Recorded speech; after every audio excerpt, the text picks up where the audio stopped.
Chose inhabituelle, la vidéo d'aujourd'hui m'a été commandée par un abonné.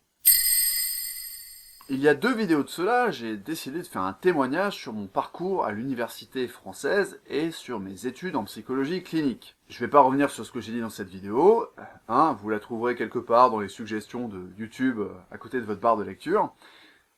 Simplement, dans les commentaires qui m'ont été faits sur cette vidéo, il y a un abonné qui s'appelle Patrick et que je salue, qui est musicien si je dis pas de bêtises, et qui m'a demandé pourquoi j'avais arrêté mes études de psychologie, en m'expliquant que ça pouvait être quelque chose d'intéressant à raconter, quelque chose dont il était curieux.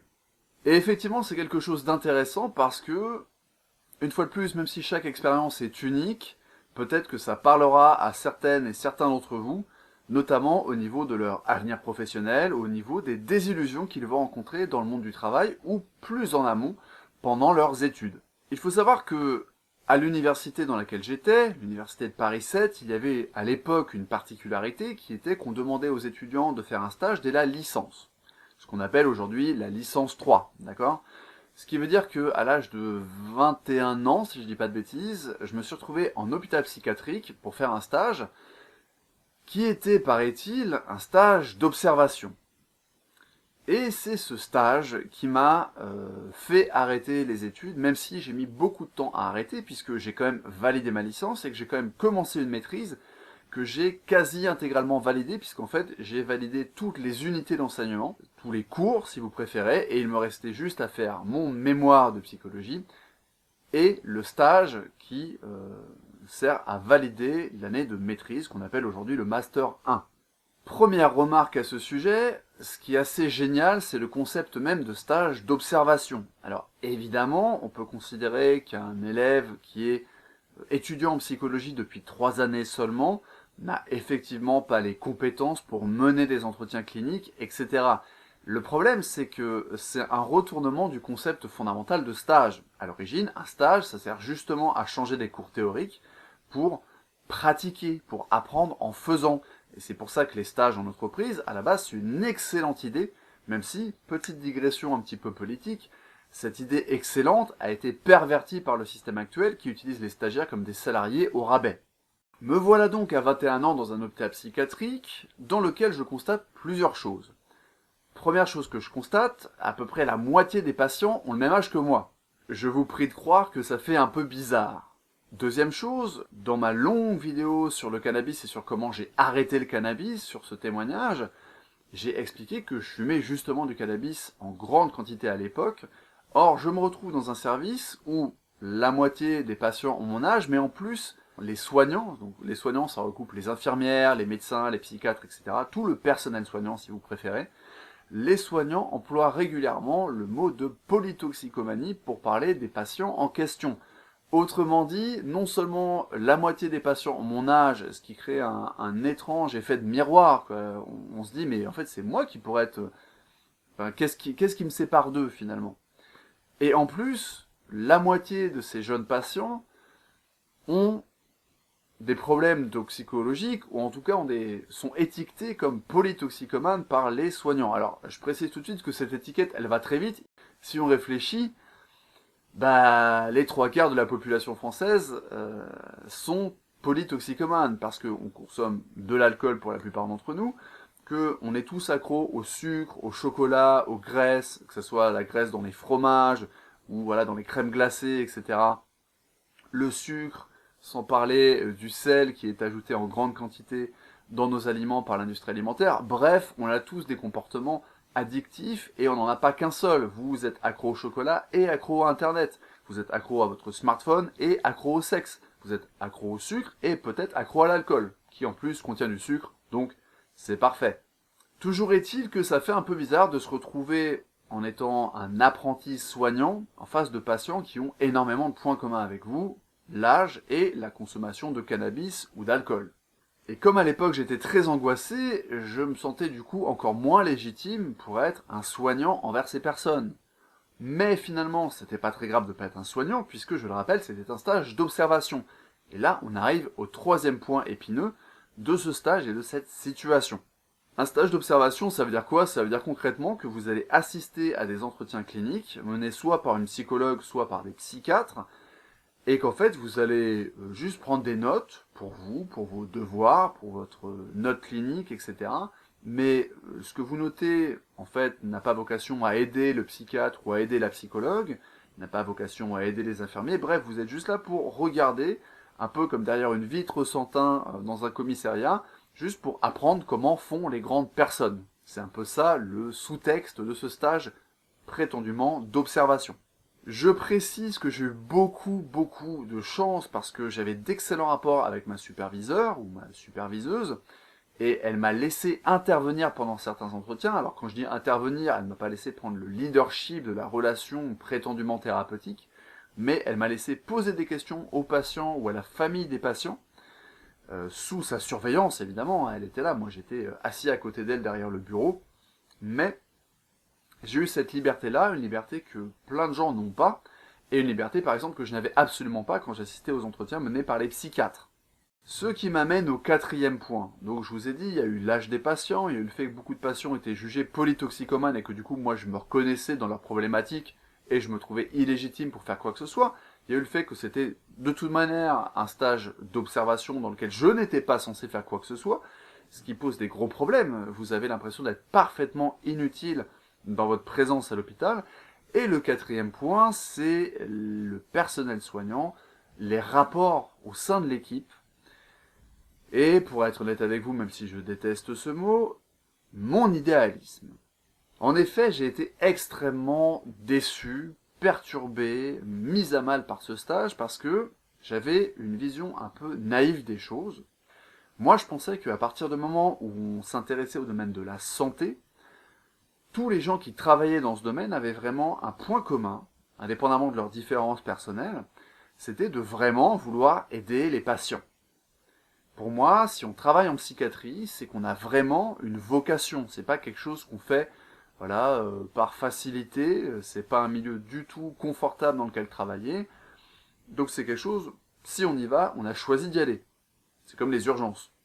Et je m'imaginais, voilà, à la manière d'un jeune homme qui regarde un film d'heroic fantasy dans lequel tous les gentils se battent contre les méchants, que les équipes soignantes seraient unies, soudées, pour le bien commun de leurs patients.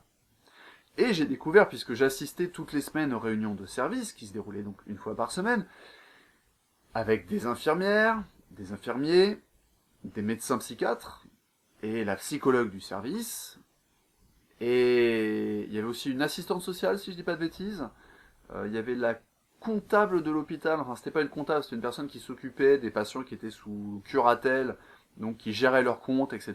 Bref, voilà, il y avait tout ce beau monde-là. Et alors là, un des trucs qui m'a le plus choqué, c'était que les psychiatres ne désignaient pas, en tout cas pas toujours, les patients par leur nom de famille, mais par leur traitement. Donc ils disaient, cette semaine, on a une entrée à tant de grammes de, insérer ici la marque du médicament, neuroleptique en général, ou anxiolytique. Voilà, donc une entrée à temps, une sortie à temps. En fait, c'était plutôt une entrée à tant de grammes de telle ou telle substance, et monsieur un tel ou madame un tel va sortir. C'est intéressant. On traitait plutôt les entrées en fonction de leur traitement, et le nom des personnes revenait plutôt quand il était question de leur sortie, voilà, j'allais dire de leur libération. Toujours est-il que, alors je peux comprendre qu'un psychiatre qui travaille en psychiatrie depuis 20 ans soit particulièrement blasé. On a ce problème dans des tas de professions, dans les professions de la police ou des métiers de la sécurité, on a ce même problème, où des paroles un petit peu légères sont facilement prononcées parce que, au bout de 20 ans, à mettre des contraventions à des jeunes fumeurs de shit, les mecs n'ont pas forcément envie de prendre des pincettes, etc. Mais du coup, ça envenime les relations. On a ça dans pas mal de métiers de la fonction publique, il faut bien le dire aussi, et on a ça aussi dans les métiers du contact client, dans le privé, mais avec, voilà, par exemple dans la vente, des gens qui sont blasés, et comment ne pas comprendre que des gens qui font de la vente et du contact public depuis 20 ans ne soient pas blasés quand on connaît ce qu'est le contact avec le public. Et là, alors, je vous invite à réfléchir à vos comportements de consommateurs, hein, au passage. Bref, on peut comprendre que le psychiatre soit un peu blasé, mais dans ce cas-là, il peut peut-être essayer de faire une transition professionnelle, d'accord? Parce qu'il a quand même la vie des gens entre ses mains, il a un pouvoir de prescription de médicaments très très puissant, et des médicaments qui ont des conséquences. Il n'y a pas que les médicaments. J'étais dans un service, et ça peu de gens le savent, tous les gens qui ne connaissent pas la psychiatrie l'ignorent, mais en fait, on pratique encore les électrochocs. Moi, j'étais dans un service où il y avait une doyenne, c'était une dame qui avait 40 ou 50 ans et qui était internée littéralement depuis 20 ans. Voilà, l'hôpital était devenu sa résidence principale, et régulièrement, on l'envoyait faire des électrochocs qu'on appelle aujourd'hui de la sismothérapie. D'accord ? Si vous dites électrochoc, non, ça n'existe pas. On parle de sismothérapie. Mais c'est les électrochocs comme ce que vous avez vu dans Vol au-dessus d'un nid de coucou, par exemple. L'idée n'est pas de faire un débat sur est-ce que c'est bon ou mauvais les électrochocs, parce qu'en fait ça a des vertus apparemment. Mon but c'est pas de faire une vidéo technico-technique pour les psychologues et les psychiatres, c'est juste d'expliquer pourquoi j'ai été dégoûté du milieu de la psychiatrie, et pourquoi j'ai finalement, alors que je voulais être psychologue depuis l'âge de 14 ans, pourquoi j'ai abandonné mes études, en prenant certes le temps quand même de commencer une maîtrise. Donc, sur ce quatrième point qui est globalement l'ambiance au sein de l'équipe sonnante, alors il y avait des gens qui étaient très aimables, il y a des gens qui s'appréciaient, le problème c'est que justement il y avait des clans. Donc on avait les psychiatres complètement blasés, qui prenaient un peu de haut la psychologue. Bon, en même temps, quand une psychologue peut pas s'empêcher de mentionner Lacan, bah moi le premier, j'aurais tendance à pas la prendre au sérieux, mais c'était quand même une personne qui avait un rôle important dans l'hôpital. Pourquoi ne pas discuter? Pourquoi ne pas essayer de faire de la convergence au lieu d'être dans le conflit, ou dans le mépris et la condescendance? Et puis il y avait des conflits, notamment entre les équipes d'infirmiers et d'infirmières. En fait, vous aviez des pôles et des clans. Et ça se manifestait autour, en général, de certains patients. Il y a des patients qui cristallisaient les passions, soit parce que les gens n'étaient pas d'accord sur des choses à faire, soit parce que on estimait qu'il y avait des patients qui n'avaient pas leur place à l'hôpital en raison de leur pathologie. Et là encore, je ne veux pas trop en dire, parce que même si c'était il y a plus de 15 ans ce stage, je ne veux pas dire des choses qui seraient à la limite du secret professionnel. Hein. C'est un milieu médical, donc on doit être discret sur l'identité des patients, etc. Mais il y avait des gens qui étaient là parce qu'il n'y avait pas de place ailleurs. Très clairement, je sais que ça peut surprendre, surtout dans un hôpital de secteur où il n'y a pas tant de place que ça. Il y a des patients qui étaient internés en psychiatrie alors qu'ils n'avaient pas de troubles psychiatriques justifiant d'être internés. Mais il n'y avait pas de place à l'assistante sociale.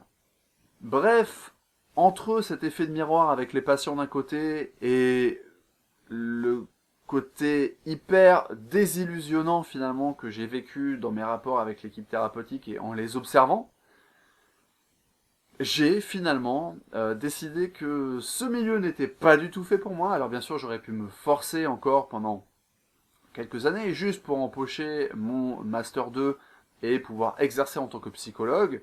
Mais à la base, moi, ce que j'avais en tête quand j'étais rentré à l'université, c'était de faire du 50-50, d'avoir certes mon cabinet en libéral, mais de passer la moitié de mon temps, ou les 2 tiers de mon temps, à l'hôpital, pour travailler vraiment avec des gens qui étaient internés. Internés de leur plein gré, je rappelle qu'on peut demander à être interné à l'hôpital, ou internés d'office par un juge, etc. J'espère que j'ai éclairé Patrick, et j'espère que ça vous a peut-être apporté des choses d'avoir ce témoignage sur comment je suis redescendu très violemment sur Terre après avoir passé 1 an à faire ce stage en hôpital psychiatrique. Je n'en dis pas plus, on va revenir à des sujets plus joyeux très bientôt. Prenez soin de vous, prenez soin du monde, ça peut servir.